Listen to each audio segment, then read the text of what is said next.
नमस्कार दोस्तों, पाथफाइंडर में आप सभी का स्वागत है। मैं हूं डॉक्टर महिपाल सिंह राठौड़ और मॉडर्न इंडियन हिस्ट्री के लेक्चर सीरीज में आज हम पढ़ेंगे सोशल रिफॉर्म मूवमेंट्स का पार्ट 3। तो पार्ट 1 और पार्ट 2 में हमने मेनली जो हिंदू रिफॉर्म या रिवाइवलिस्ट मूवमेंट्स थे उनको डिस्कस कर लिया था। आज इस लेक्चर में मैं आपके साथ मुस्लिम, पारसी और सिख रिवाइवलिस्ट मूवमेंट या रिफॉर्मिस्ट मूवमेंट जो हैं उनकी चर्चा करूंगा। अगर आप अनअकैडमी का सब्सक्रिप्शन लेना चाहते हैं और देश के बेस्ट एजुकेटर्स के द्वारा लाइव पढ़ना चाहते हैं तो इससे बेहतर मौका नहीं हो सकता है। 28 अप्रैल तक आपको 4 महीने की एक्स्ट्रा वैलिडिटी मिल रही है इस अनअकैडमी सब्सक्रिप्शन पर। और अगर यहाँ आप कोड यूज़ करते हैं महिपाल तो आपको एक्स्ट्रा 10% डिस्काउंट और मिलेगा। तो याद रखिए, केवल ये कोड यूज़ करने पर आपको ये डिस्काउंट मिलेगा। अभी सब्सक्रिप्शन परचेस करने का एक और फायदा ये है कि आपको प्रिंटेड मटेरियल यानी कि प्रिंटेड बुक्स फ्री में मिलेंगी, जिसमें पूरा जीएस का सिलेबस कवर्ड है, करंट अफेयर्स भी लेटेस्ट कवर्ड होंगे।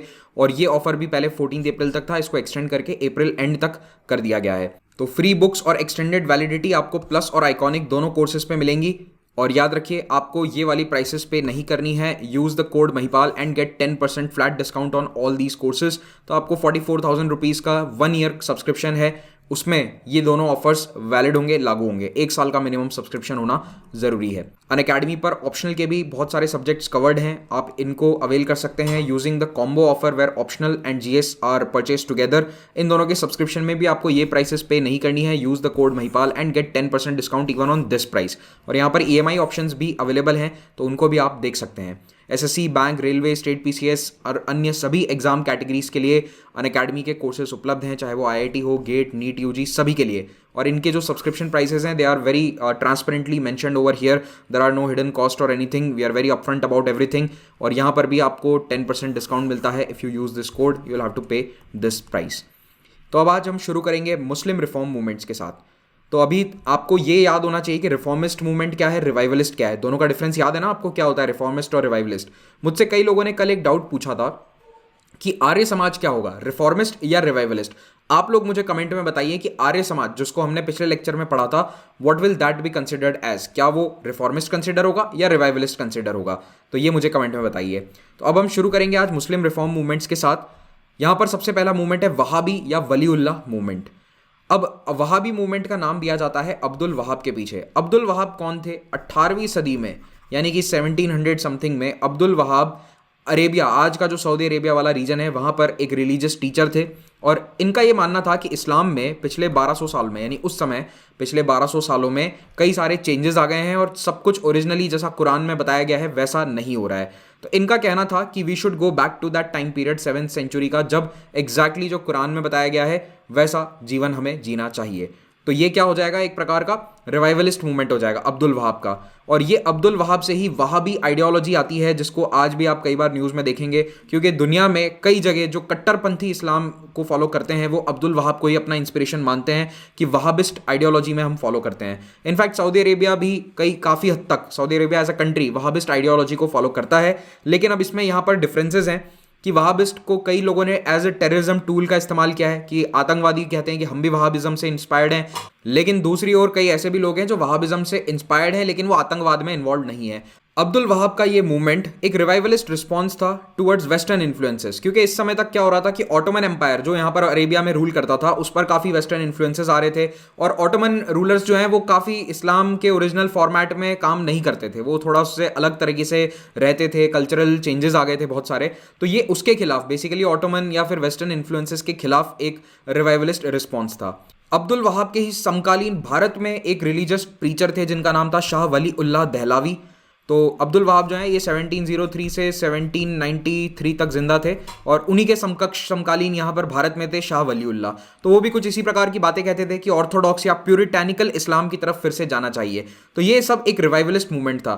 तो इसी वहाबी और वलीउल्लाह मूवमेंट से इंस्पायर होकर आप देखेंगे कि 19th सेंचुरी में भी कई आंदोलन चलते हैं। शाह वलीउल्लाह ये कहते थे कि जो इस्लाम में 4 अलग अलग स्कूल ऑफ जुरिस्प्रूडेंस बन चुकी हैं, यानी कि 4 तरह की फिलोसफीज थी उस समय, हनाफी, मलिकी, शफी और हनबली। इन चारों के बीच में सामंजस्य होना चाहिए, इन चारों के बीच में जो आपसी तालमेल है वो होना चाहिए, क्योंकि उस समय तक भारत और कई एरियाज में, अरेबियन कंट्रीज में भी इन चारों के बीच में बहुत आइडियोलॉजिकल डिफरेंसेस आ गए थे। इनके अपने अपने धार्मिक जो गुरु थे, रिलीजियस प्रीचर्स थे, ये आपस में कहते थे कि हमारा स्कूल ऑफ जुरिस्प्रूडेंस सही है, हम जो बात कह रहे हैं वो सही है। तो इस तरह के डिविजन्स के ये खिलाफ थे। इनका मानना था शाह वलीउल्लाह का कि ये डिवीजन नहीं होना चाहिए।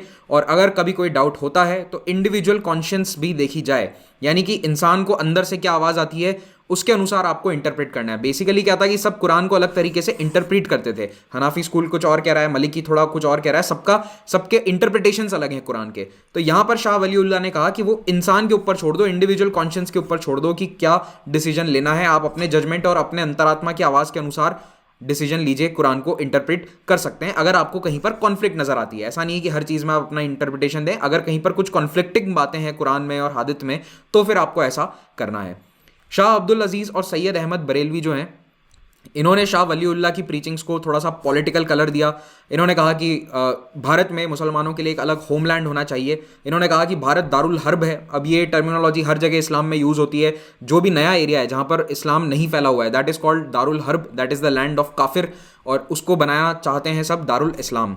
दारुल इस्लाम is the land where Islam is followed. तो दारुल इस्लाम या दार इस्लाम नाम के आपको कई शहर दुनिया में मिल जाएंगे, जैसे टंजानिया का जो पूर्व कैपिटल है उसका भी नाम यही था, दार इस्लाम। तो बेसिकली यही होता है, कोई भी टेरिटरी जब कॉन्कर करी जाती थी पहले, मतलब मिडीवल टाइम पीरियड में इस्लामिक रूलर्स के द्वारा, तो उसको वो दारुल हर्ब से कहते थे, we have converted it into दारुल इस्लाम। तो यहाँ पर इसी प्रकार की कुछ डिमांड सैयद अहमद बरेलवी और शाह अब्दुल अजीज़ ने भी करी, और इनके टारगेट इनिशियली कौन थे 19वीं सेंचुरी में? The Sikhs of Punjab. ठीक है, लेकिन अब वो क्या है कि जब सिख एम्पायर डिसइंटीग्रेट हो गया 1849 में, उसके बाद इन्होंने अपना टारगेट ब्रिटिश रूल को बनाना शुरू किया। तो पहले ये सिख के खिलाफ थे कि नहीं, सिख रूल के दौरान इस्लाम के को खतरा है या फिर मुसलमानों पे ज़्यादा अत्याचार हो रहे हैं, ये बात कहकर वो सिख एम्पायर को टारगेट कर रहे थे। लेकिन उसके बाद जब ब्रिटिश के खिलाफ ये बातें करनी शुरू करी तो अल्टीमेटली 1870s में ब्रिटिश ने इस आंदोलन को पूरी तरह से खत्म कर लिया। ठीक है, तो ये वलीउल्लाह मूवमेंट या फिर वहाबी मूवमेंट भारत में था। दूसरा आता है अलीगढ़ मूवमेंट। अब अलीगढ़ मूवमेंट पिछले वाले मूवमेंट से पूरी तरह से अलग है, ये है रिफॉर्मिस्ट। तो अलीगढ़ मूवमेंट के पीछे सबसे बड़ा हाथ है सैयद अहमद खान का। नाम कंफ्यूज मत कर देना, सैयद अहमद बरेलवी अलग है और सैयद अहमद खान अलग है। तो सैयद अहमद खान, जिन्हें बाद में नाइटहुड दे दिया गया था और इसीलिए इनका नाम हो गया था सर सैयद अहमद खान। तो अलीगढ़ मूवमेंट की शुरुआत में पहले आप ये समझो 1857 की क्रांति हुई। उस क्रांति में ब्रिटिश को ये लगा कि ज़्यादातर कॉन्स्पिरेटर्स मुस्लिम्स थे, क्योंकि कई जगह जिन्होंने रिवोल्ट किया वो मुस्लिम रूलर्स थे, नवाब थे, या कई जगह मुस्लिम ज़मींदार भी थे। तो इनको यानी मुस्लिम्स को ब्रिटिश ने देखा कि ये कम्युनिटी ही हमारे खिलाफ बगावत कर रही है, तो इनको सब जगह से निकालो, जितने भी एडमिनिस्ट्रेशन रोल में इनको जगह दी हुई है वहाँ से इनको हटाया जाए। तो 10-20 साल तक यही पूरा ट्रेंड रहा था। लेकिन 1870 आते आते सर सैयद अहमद खान जैसे लोगों ने इसको चैलेंज करना शुरू किया। सैयद अहमद खान बेसिकली एक जुडिशल ऑफिसर थे, ब्रिटिश सरकार के लिए ये काम करते थे। तो इन्होंने ब्रिटिश ऑफिसर से, सीनियर एडमिनिस्ट्रेटर से ये कहना शुरू किया कि देखो, ये मुस्लिम्स ने नहीं किया था, आपकी सोच गलत है, आप गलत सोच रहे हो, और ये थिंकिंग जो है हमारी कम्युनिटी को बहुत पीछे ले जाएगी, तो you need to change this kind of thinking. तो इन्होंने अपना टारगेट ये बनाया कि हमें ब्रिटिश रूल के क्लोज रहना है ना, क्योंकि ब्रिटिश रूल आइसोलेट करता जा रहा था मुस्लिम्स को आफ्टर 1857। तो इन्होंने ये डिसाइड किया कि ब्रिटिश रूल के नज़दीक जाने के लिए एक तो पहले पढ़ाई लिखाई ज़रूरी है, नौकरियां ज़रूरी है, सरकारी नौकरी में होना बहुत ज़रूरी है। तो सैयद अहमद खान जो हैं, ये खुद एक नोबल फैमिली से आते थे, दिल्ली में जुडिशल ऑफिसर थे, और 1857 के क्रांति को इन्होंने काफ़ी नज़दीक से देखा था, और ये उस समय लॉयल रहे थे, इन्होंने कोई बगावत नहीं करी थी। और इनका जब रिटायरमेंट हुआ 1875 में, उसके बाद ये काफ़ी एक्टिव हो गए। पहले भी एक्टिव थे सोशल रिफॉर्म्स में, लेकिन उसके बाद और एक्टिव हो गए, और इनको बाद में इंपीरियल लेजिस्लेटिव काउंसिल में एज अ मेंबर भी बना दिया गया। 1888 में इन्हें नाइटहुड दे दिया गया, इसीलिए इनके नाम के आगे सर सैयद अहमद खान लगता है। तो इनका मेन लक्ष्य ये था कि मुस्लिम्स को मॉडर्नाइज किया जाए, और मॉडर्नाइज के लिए क्या ज़रूरी है? Scientific teaching. तो इन्होंने कहा कि ये ट्रेडिशनल माइंडसेट और केवल मदरसे वाली जो टीचिंग्स हैं उनसे मुस्लिम समाज आगे नहीं बढ़ सकता है, तो we need to go forward via scientific thoughts and rational thinking. तो रैशनल सोच और साइंटिफिक सोच के साथ स्कूल खोले जाएं, पढ़ाई करी जाए, बच्चों को पढ़ाया जाए, ये इनका टारगेट था। तो इन्होंने मुस्लिम समाज को प्रेरित किया कि ज़्यादा से ज़्यादा सरकारी नौकरी के लिए कोशिश करो और ब्रिटिश एम्पायर के वफादार रहो, ब्रिटिश एम्पायर के खिलाफ कभी बगावत की बात मत करो। इन्होंने उर्दू को लिंगुआ फ्रांका बनाने की डिमांड करी। इसका मतलब है कि इन्होंने सभी मुस्लिम से अपील करी कि आप उर्दू का इस्तेमाल करें, पर्शियन वगैरह छोड़ो, वो हमारी भाषा नहीं है। उर्दू अब भारत की भाषा हो चुकी है। उर्दू का डेवलपमेंट भी इनफैक्ट इंडिया में ही हुआ था 18-17 सेंचुरीज में। तो उर्दू को अब यूज़ किया जाए पूरी तरह से इंडियन मुस्लिम्स को एजुकेट करने के लिए और बातचीत वगैरह करने के लिए। इन्होंने पुराने सोशल कस्टम्स को अपोज किया, कहा कि ये जो पुराने रीति रिवाज हैं ये गलत हैं और इस्लामिक सोसाइटी को पीछे ले जा रहे हैं, हमें समय के साथ आगे चलते हुए आगे बढ़ना होगा। एक बात बहुत इंपॉर्टेंट है जो एग्जाम्स में डायरेक्टली पूछी जाती है कि सैयद अहमद खान कांग्रेस के साथ थे या नहीं, तो he was against the Indian national Congress, क्योंकि ये तो पूरी तरह से ब्रिटिश एम्पायर के वफादार रहने की बातें करते थे। तो इंडियन नेशनल कांग्रेस जो कहती थी, यानी शुरुआती सालों में कि थोड़ा इंडियंस को पावर दिया जाए, वो इसके खिलाफ थे। उनको ये लगता था कि इंडियन नेशनल कांग्रेस पूरी तरह से एक हिंदू संगठन है, हिंदू लोग ही इसमें शामिल हैं, मुस्लिम ज़्यादा है नहीं, तो हमारे लिए ये किसी काम का संगठन नहीं है। तो he was against the Indian national Congress. अब इनकी कुछ किताबें हैं जो डायरेक्टली एग्जाम्स में पूछी जाती हैं। सबसे इंपॉर्टेंट इनकी एक मैगजीन या जर्नल आती थी, तहजीब उल अखलाक, एजुकेशन एंड मॉरल्स, ये इसका मतलब होता है। एक इनकी किताब थी कमेंट्रीज ऑन द कुरान, और एक सबसे इंपॉर्टेंट किताब असबाब ए बगावत हिंद। ठीक है, चाहो तो हिंदी में भी लिख लेना, असबाब ए बगावत हिंद। नाम से ही आपको शायद पता चल रहा होगा कि एक बगावत के ऊपर एक किताब लिखी गई थी। कौन सी बगावत? 1857। तो 1857 की क्रांति के ऊपर इन्होंने एक किताब लिखी थी, कि उसका पूरा डिस्क्रिप्शन दिया था उन्होंने। असबाब बगावत हिंद का मतलब है कि रिवोल्ट की मतलब रिवोल्ट की स्टोरी या रिवोल्ट की दास्तान, ये इन्होंने पूरी अपनी किताब में लिखी थी। तो ये तीनों किताबें काफ़ी इंपॉर्टेंट है, इन्हें याद रखिएगा। अब इनका जो एजुकेशन में कंट्रीब्यूशन है, अक्सर वो एग्जाम्स में पूछ लिया जाता है, कौन सा स्कूल कब खुला, कौन सा कॉलेज यूनिवर्सिटी पहले आया बाद में आया, इसको लेकर थोड़ा बहुत क्रोनोलॉजी को लेकर भी सवाल आ सकते हैं। तो इन्होंने 1859 में मुरादाबाद, जो कि उत्तर प्रदेश में है, वहाँ पर एक गुलशन स्कूल खोला। 1863 में विक्टोरिया स्कूल गाजीपुर में। 1864 में साइंटिफिक सोसाइटी ऑफ अलीगढ़, और इसकी इन्होंने एक मैगजीन भी छापी जो साइंटिफिक विचारों को मुस्लिम समाज में बढ़ावा देती थी। और इन्होंने कई इंग्लिश लिटरेचर को वर्नाक्युलर यानी उर्दू भाषा में ट्रांसलेट करके भी प्रिंट करवाया। ये सब काम साइंटिफिक सोसाइटी ऑफ अलीगढ़ के द्वारा किया जाता था। अलीगढ़ दिल्ली से लगभग 150 किलोमीटर दूर स्थित एक शहर है। अब तो आप लोग सब इसका नाम जानते हो बिकॉज ऑफ द यूनिवर्सिटी। तो अलीगढ़ उस समय काफ़ी छोटी जगह थी, लेकिन अलीगढ़ में इन्होंने अपना बेस बनाया। बेस इन द सेंस की एजुकेशन सोसाइटीज सबसे ज़्यादा बनाई। And today Syed Ahmed Khan is known because of Aligarh university mainly, लेकिन याद रखिए ये ओरिजिनली दिल्ली से थे। 1866 में अलीगढ़ इंस्टीट्यूट गैजेट एक बाई वीकली जर्नल छापना शुरू किया जो साइंस, मैथ्स और एग्रीकल्चर इन्फॉर्मेशन छापता था। 1875 में, बहुत ही इंपॉर्टेंट, स्टार मार्क कर लेना, मोहम्मदन एंग्लो ओरिएंटल स्कूल की शुरुआत करी गई अलीगढ़ में। तो ये जो स्कूल था, MAO स्कूल, ये कॉलेज और यूनिवर्सिटी की शुरुआत थी। तो 1877 में इसको कॉलेज में अपग्रेड कर दिया गया, और कुछ साल बाद 1920 में इसको यूनिवर्सिटी का दर्जा दे दिया गया। ब्रिटिश रूल ने एक स्पेशल एक्ट पास किया और अलीगढ़ यूनिवर्सिटी को एक ऑफिशियल यूनिवर्सिटी का दर्जा दिया जाता है 1920 में। तो ये यूनिवर्सिटी अपना 100 साल पूरे कर चुकी है, और अब तो ये भारत की टॉप यूनिवर्सिटीज़ में हमेशा शामिल होती है। यहाँ पर मेडिकल से लेकर जितने भी कोर्सेज होते हैं सभी अवेलेबल हैं। It is one of the largest universities in north India. अब आते हैं हम देवबंद स्कूल पे। अब देवबंद स्कूल क्या है? ये अगेन एक ऑर्थोडॉक्स मूवमेंट है। यहाँ पर क्या हो रहा है? रिफॉर्म नहीं, रिवाइवल हो रहा है। तो ये रिवाइवलिस्ट मूवमेंट है, और इसने सैयद अहमद खान के जो रिफॉर्म्स है उनका बहुत विरोध किया। ये दोनों लगभग पैरेलल चल रहे थे। तो देवबंद एक जगह का नाम है वेस्टर्न उत्तर प्रदेश में, और मेरठ से कुछ दूर पर स्थित है देवबंद। अक्सर आप लोग इनका नाम सुनते होंगे, जो देवबंद ने फतवा जारी किया। अब वो देखो, फतवा वगैरह वो सब न्यूज़ वाली बातें हैं, लेकिन देवबंद स्कूल मेनली क्या है? एक रिलीजियस स्कूल है जहाँ पर पढ़ाई कराई जाती है रिलीजियस प्रीचर्स की। तो जो अगर कोई उलेमा बनना चाहता है तो उसको वहाँ पर पढ़ाई करवाई जाती है, रिलीजियस नॉलेज वहाँ पर दी जाती है। तो देवबंद स्कूल जो है ये एक ऑर्थोडॉक्स सेक्शन था अमंग द मुस्लिम उलेमा। इन्होंने देवबंद मूवमेंट चलाया। इन्होंने कहा कि कुरान की जो प्योर टीचिंग्स हैं वो आगे बढ़ाई जाएं। तो सेम आप देखोगे कि वहाबिस्ट या वलीउल्लाह मूवमेंट से यहाँ पर इंस्पिरेशन है। तो कुरान और हादित में जो लिखा हुआ है केवल वही बात सही है, और धीरे धीरे ये एक पॉलिटिकल मूवमेंट बन गया। और इनका ये कहना था देवबंद स्कूल वालों का कि keep alive the spirit of जिहाद अगेंस्ट फॉरेन रूलर, यानी कि ब्रिटिश हुकूमत के खिलाफ जिहाद करो, ये भी फॉरेन रूलर हैं, इनका शासन यहाँ पर नहीं होना चाहिए। इसी देवबंद मूवमेंट के तहत दारुल उलूम देवबंद की स्थापना करी गई। ये वो स्कूल है जहाँ पर रिलीजियस टीचिंग्स दी जाती है। तो इसके फाउंडर्स के नाम इंपॉर्टेंट हैं, मोहम्मद कासिम वानोतवी, राशिद अहमद गनगोही, मोहम्मद याकूब नानोतवी। इनका लक्ष्य ये था कि दारुल उलूम एक ऐसा स्कूल बनाया जाए जहाँ पर रिलीजियस लीडर्स या उलेमास को पढ़ाया जाए, और आगे चलकर वो देश भर के मस्जिदों में जाकर बातचीत करें, धर्म के बारे में बात कहें। तो ये दारुल उलूम का मेन काम था। और Darul Uloom Deoband is one of the largest religious schools in south Asia. In fact आज़ादी के बाद पाकिस्तान में भी देवबंदीज जो हैं वो एक बहुत बड़ा मूवमेंट बन चुका है। यहाँ पर इनका टारगेट ये था कि वेस्टर्न या इंग्लिश एजुकेशन को नहीं अपनाना है, क्योंकि ये रिवाइवलिस्ट मूवमेंट है। तो केवल जो कुरान कह रहा है उसी तरह से जीवन यापन करना है, जो ओरिजिनल कुरान की टीचिंग्स है उन्हीं को पढ़ाना है। तो इसकी स्थापना तो केवल धार्मिक पढ़ाई के लिए करी गई थी, लेकिन मोहम्मद उल हसन ने इसको थोड़ा सा पॉलिटिकल और इंटेलेक्चुअल कंटेंट भी देना शुरू किया। उनका कहना है कि केवल धार्मिक पढ़ाई से कुछ नहीं होगा, थोड़ा सा पॉलिटिकल नॉलेज भी होना चाहिए, लोगों को इंटेलेक्चुअल नॉलेज भी होनी चाहिए। तो इस प्रकार से देवबंद मूवमेंट थोड़ा सा पॉलिटिकल भी बन गया और मेनली ये अलीगढ़ मूवमेंट के खिलाफ थे और कांग्रेस को ये सपोर्ट करते थे। तो ये क्वेश्चन कई बार पूछ लिया जाता है कि अलीगढ़ मूवमेंट, देवबंद मूवमेंट, इनमें से कौन सा कांग्रेस के फेवर में था। तो आपको याद रखना है कि सैयद अहमद खान जो है वो कांग्रेस के विरोध में थे और देवबंद मूवमेंट कांग्रेस को सपोर्ट करता था। अब आ जाते हैं पारसी रिफॉर्म मूवमेंट्स पर।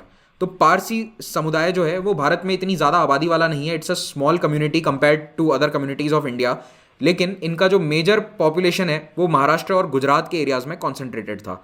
अब पारसीज, आज के समय के पारसीज आप जब सोचते हो तो आपको लगता है कि बहुत ही मॉडर्न है, लेकिन पारसीज आज से 150 साल पहले इतने प्रोग्रेसिव मॉडर्न नहीं थे। Same as other communities in India, वहाँ पर भी काफ़ी पिछड़ापन था, पढ़ाई इतनी अच्छी नहीं थी, लेकिन कुछ लोगों ने इसमें बदलाव किया। दादा भाई नावरोजी जैसे लोग, JB क्वाचा, SS बंगाली, नावरोजी फरदौनजी, इन लोगों ने मिलकर एक रिलीजियस रिफॉर्म एसोसिएशन की स्थापना करी 1851 में। इसका नाम था रहनुमाई मजदायसनन सभा।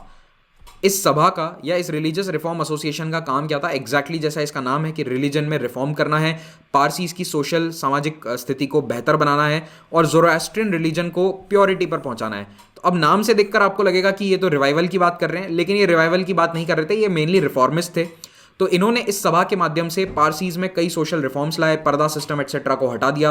एक इनकी मैगजीन आती थी रास्त गुफ्तार, वीकली इनका अखबार या मैगजीन थी। रास्त गुफ्तार नाम कई बार एग्जाम में पूछा जा चुका है, वॉइस ऑफ ट्रुथ इसका मतलब था। तो ये रहनुमाई मजदासे सनन सभा छापती थी रास्त गुफ्तार को, और इसके फाउंडर्स में दादा भाई नारोजी और नारोजी फरदनजी जैसे लोग काफ़ी प्रोमिनेंट थे।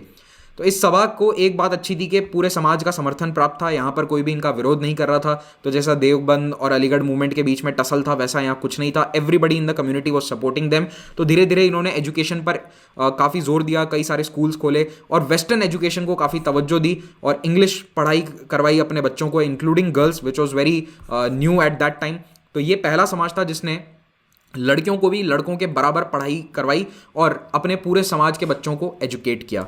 और इसी रहनुमाई एसोसिएशन के एफर्ट्स के कारण एज ऑफ मैरिज को इंक्रीज किया गया था और पारसी महिलाओं ने पर्दा सिस्टम पूरी तरह से खत्म कर दिया। तो आई थिंक ये इंडिया का पहला कम्युनिटी था, समाज था, जिसने पर्दा सिस्टम को पूरी तरह से खत्म कर दिया इन द पास्ट 200-300 ईयर्स। उसके बाद इन्होंने ज़ोरास्ट्रियन कॉन्फ्रेंस की भी स्थापना करी और इस कॉन्फ्रेंस का लक्ष्य ये था कि सोशल रिलीजियस बातों पर चर्चा करी जाए और जो भी इश्यूज़ हैं उनको सॉल्व किया जाए।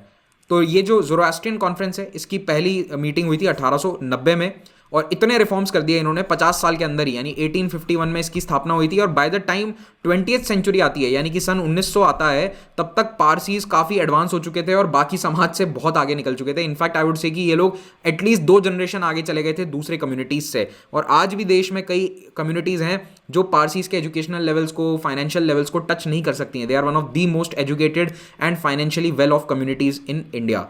तो पारसी कम्युनिटी के इतने डेवलपमेंट के पीछे रीज़न यही है कि यहाँ पर सोशल और रिलीजियस रिफॉर्म्स जो हैं वो काफ़ी जल्दी शुरू हुए थे। अब देखो, इनका मेन टारगेट जो है वो सोशल रिफॉर्म लाना ही था। रिलीजन में इन्होंने ऐसा कोई बहुत बड़ा बदलाव नहीं किया। कुछ प्रैक्टिसेस जैसे पर्दा सिस्टम एटसेट्रा को इन्होंने हटा दिया, बाकी जो रिलीजियस प्रैक्टिसेस हैं उसमें ऐसा नहीं कि कोई आमूलचूल परिवर्तन इन्होंने कर दिया हो। अब आ जाते हैं सिख रिफॉर्म मूवमेंट्स पर। तो यहाँ पर 2 इंपॉर्टेंट रिफॉर्म मूवमेंट्स हैं 19th सेंचुरी में, निरंकारी और नामधारी मूवमेंट। निरंकारी मूवमेंट की स्थापना करी थी बाबा दयाल दास ने। ये लोग कहते थे कि भगवान को निरंकार रूप में पूजा जाए। निरंकार मतलब जिसका कोई आकार नहीं है, फॉर्मलेस। और फॉर्मलेस में मतलब ये होगा कि कोई स्टैचू, कोई मूर्ति, कोई इमेज, किसी की पूजा नहीं होगी। भगवान निरंकार है, उसका कोई आकार नहीं है। और जैसा आदि ग्रंथ में लिखा गया है, जैसा जो सिख धर्म के स्थापक थे गुरु नानक देव जी, वो कह के गए थे, उसी प्रकार से यहाँ पर भगवान को पूजा जाए। और जो बाद में कुछ एडिशंस हुए हैं उनमें ये विश्वास नहीं रखते थे। नामधारी मूवमेंट जो है, ये कहते थे कि हम मीट नहीं खाना चाहिए, जो भी गलत आदतें हैं वो धर्म में हटाई जाएं। इसकी स्थापना बाबा राम सिंह ने करी थी। और ये नामधारी मूवमेंट के जो फॉलोअर्स थे वो फेमस इसलिए थे, वो वाइट कलर के ही कपड़े पहनते थे और मीट ईटिंग से पूरी तरह से इन्होंने अपने आप को अलग कर लिया था। फिर उसके बाद 1873 में अगला संगठन बनता है सिंह सभा। ये थोड़ा इंपॉर्टेंट है, इसको स्टार मार्क कर लेना। सिंह सभा अमृतसर में स्थापित हुई थी और इसका टारगेट क्या था कि जो क्रिश्चियंस और हिंदूज प्रोजेलाइटाइजिंग कर रहे थे। प्रोजेलाइटाइजिंग का मतलब होता है कि धर्म को अपना बढ़ावा, प्रचार प्रसार करना। ठीक है, प्रोजेलाइटाइजिंग का मतलब होता है प्रचार प्रसार करना, कन्वर्जन नहीं होता है। लेकिन अल्टीमेटली प्रोजेलाइटाइजिंग से होता क्या है? कन्वर्जन ही होता है। तो ये जो हिंदू और क्रिश्चियंस, स्पेशली जो क्रिश्चियन मिशनरीज हैं, वो अपनी धार्मिक गतिविधियां बढ़ा रहे थे पंजाब एरिया में after the disintegration of Sikh empire. उसके रिस्पॉन्स में सिंह सभा की स्थापना करी गई थी। सिंह सभा का कहना था कि जो भी धर्म की टीचिंग्स हैं उनको हम फिर से पढ़ाएं, तो ये एक प्रकार का रिवाइवलिस्ट मूवमेंट है। जो भी सिख गुरुओं की बातें हैं उनको हम लोगों तक प्रचार प्रसार करें और उसके लिए हम किताबें छापें, रिलीजियस लिटरेचर को पंजाबी भाषा में छापा जाए और लोगों को पढ़ाया जाए। क्योंकि इलिटरेसी के कारण क्या है कि इंसान भगवान की भी तो कही हुई बातें या फिर गुरुओं द्वारा कही गई बातें भी तो नहीं पढ़ सकता है। तो इलिटरेसी को हटाना बहुत इंपॉर्टेंट था, इसीलिए सिंह सभा ने कई स्कूल्स और कॉलेजेस की स्थापना करी, जिनको खालसा स्कूल, खालसा कॉलेज कहा जाता है। आज भी आप उत्तर भारत में, पूरे भारत में इनफैक्ट कई जगह जाकर देखेंगे आपको खालसा स्कूल, खालसा कॉलेज मिल जाएंगे। इन्होंने गुरुमुखी को काफ़ी बढ़ावा दिया, पंजाबी लिटरेचर को बढ़ावा दिया और इसी लिटरेचर के माध्यम से सिख गुरुओं की बातों को इन्होंने काफ़ी प्रचार प्रसार उनका किया। इसी सिंह सभा से एक दूसरा संगठन निकलता है 1920 के आसपास, जिनको अकाली कहा गया। अकाली जो है ये सिंह सभा का ही हिस्सा थे, लेकिन अकाली इसका एक स्पेसिफिक टारगेट था। अकाली इसका कहना था कि जितने भी गुरुद्वारे हैं उनमें महंत कब्जा करके बैठ गए। अब ये जो महंत थे ये काफ़ी करप्ट हो चुके थे, ये जो गुरुद्वारों में पैसा आता था वो सब अपने पास रखने लग गए थे। तो ये अकाली मूवमेंट एक नॉन वायलेंट मूवमेंट था, जहां पर अकालीस जाकर गुरुद्वारों को घेर लिया करते थे और वहां से महंत को हटा देते थे। उनका ये कहना था कि सिख गुरुद्वारे में प्रॉपर नॉन करप्ट लोग होने चाहिए, अच्छे लोग होने चाहिए और उसके लिए कुछ कमिटीज, मैनेजमेंट बनना चाहिए। ये जो एक एक महंत एक एक गुरुद्वारे को पकड़कर बैठ गए हैं, कब्जा जमा कर बैठ गए हैं, इनको हटाया जाए। तो ये था अकाली मूवमेंट 1920s में। और धीरे धीरे ये अकालीज एक पॉलिटिकल पार्टी का रूप ले लेते हैं आज़ादी के आसपास आते आते, और आज तो आप जानते ही हो अकाली दल आज भी एक पॉलिटिकल पार्टी है पंजाब में। तो अकाली मूवमेंट की स्थापना या शुरुआत कैसे हुई थी ये इंपॉर्टेंट है, बैकग्राउंड समझ लेना। It was mainly to remove the corrupt mahant from the Sikh gurdwaras in the Punjab region. बाद में क्या होता है कि शिरोमणि गुरुद्वारा प्रबंधक कमेटी की स्थापना करी जाती है। तो जितने भी गुरुद्वारा हैं आज उनको एसजीपीसी कंट्रोल करती है, मैनेज करती है। तो इस एसजीपीसी की स्थापना के पीछे अकाली मूवमेंट का बहुत बड़ा रोल था। 1922 में ब्रिटिश गवर्नमेंट ने सिख गुरुद्वारा एक्ट पास किया इन्हीं लोगों के कहने पर, और उसके कारण जितने भी गुरुद्वाराज हैं उनको सिख लोगों को सौंप दिया गया। और सिख लोगों का मतलब है कि एसजीपीसी उसका मैनेज करेगी, एसजीपीसी के द्वारा ये सारे गुरुद्वारे मैनेज किए जाएंगे। तो ये था सिख रिफॉर्म मूवमेंट। अब एक इंपॉर्टेंट रिलीजियस रिफॉर्म मूवमेंट का पार्ट बच रहा है और वो है टेम्पल एंट्री मूवमेंट। अब वो वैसे 19वीं सेंचुरी में नहीं हुआ था। अभी तक हम जो जितने भी सोशल रिफॉर्म मूवमेंट्स पढ़ रहे हैं वो मोस्टली सब 19वीं सेंचुरी के थे। ये वाला 20वीं सेंचुरी का मूवमेंट है। तो ये बैकवर्ड क्लासेस, अपलिफ्टमेंट, ये सब जो नाइकर वाला जो टॉपिक है वो हम एक अलग लेक्चर में कवर करेंगे। मैं चाहता हूँ थोड़ा सा हम नेशनल मूवमेंट पढ़ लें, उसके बाद हम इस चैप्टर को पढ़ेंगे ताकि आपको थोड़ा सा और बैकग्राउंड समझ में आएगा। ठीक है, तो ये दो टॉपिक्स हैं, टेम्पल एंट्री मूवमेंट और जो दक्षिण भारत का मूवमेंट था उसको हम एक अलग लेक्चर में डिस्कस करेंगे during the national movement. Thank you very much for watching this. इस लेक्चर का पीडीएफ आपको मिल जाएगा पाथफाइंडर या फिर मेरे दोनों टेलीग्राम चैनल्स पर। फ्री टेस्ट सीरीज है अनअकैडमी ग्रुप की, उनका फायदा उठाइए। महिपाल कोड यूज करके आप इन टेस्ट सीरीज को अवेल कर सकते हैं। और अनअकैडमी कॉम्बैट रविवार 11 बजे होता है, उसमें पार्ट लीजिए और स्कॉलरशिप जीत सकते हैं। Please subscribe to Pathfinder. Thank you very much, have a great day.